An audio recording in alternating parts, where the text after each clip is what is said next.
I started writing this book around 2019. The reason I decided to start writing it was in 2018. I went to travel around Thailand, which was the first time in my life I really did something that I feel like was completely out of my comfort zone with almost no safety net. So when I went, it was amazing, of course, like a lot of awesome experiences. It was also really terrifying with a lot of horrible experiences at the same time. But once I got back in 2019, I thought about what I had learned from it, and I reflected on it a little bit and meditated for a little while. And my conclusion was kind of that I've learned not to be too afraid of doing things in future that seem terrifying, but I can see a good result at the end. And that it's okay to be scared, because being scared means that whatever you're planning to do is important to you, right? So fear is like a nice measurement of where you are in life and what you want to do next.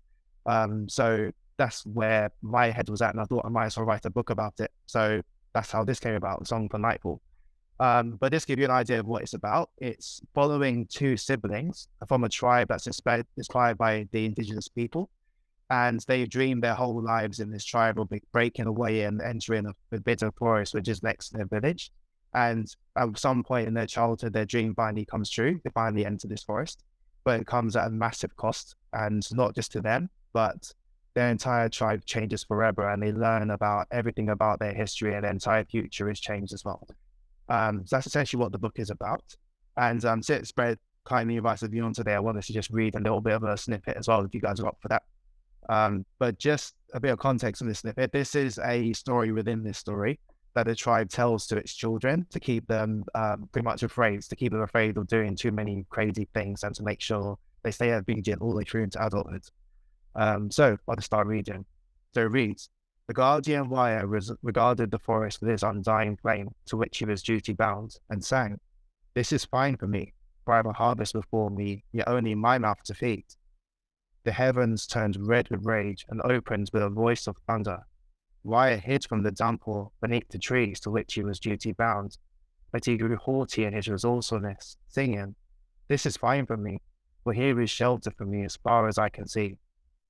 Even long after the rain was spent, the forbidden fire of Wire's forest still lived, and Wire grew infatuated with its relentless strength, and slept beneath it with the warmth of his fur night after night.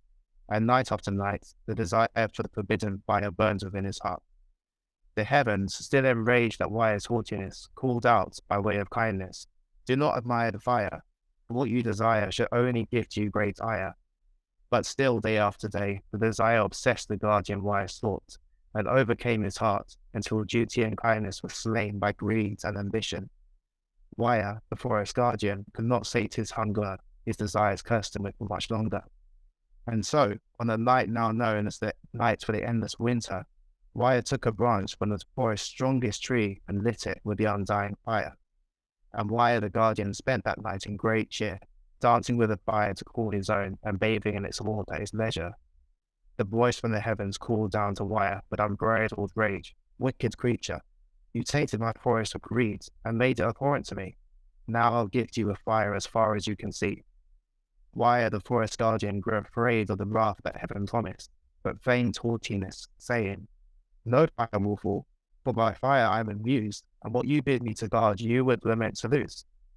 But the voice's anger blazed at the wolf's stubborn wickedness, saying, "This place you have marred, and it is you who shall groan, for what I bid you to guard is your very home."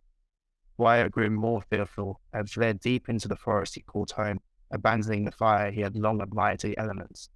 The wolf looked up through the trees that were his shelter in morbid fear, and he watched as the heavens turned from a gentle blue to a raging fused crimson.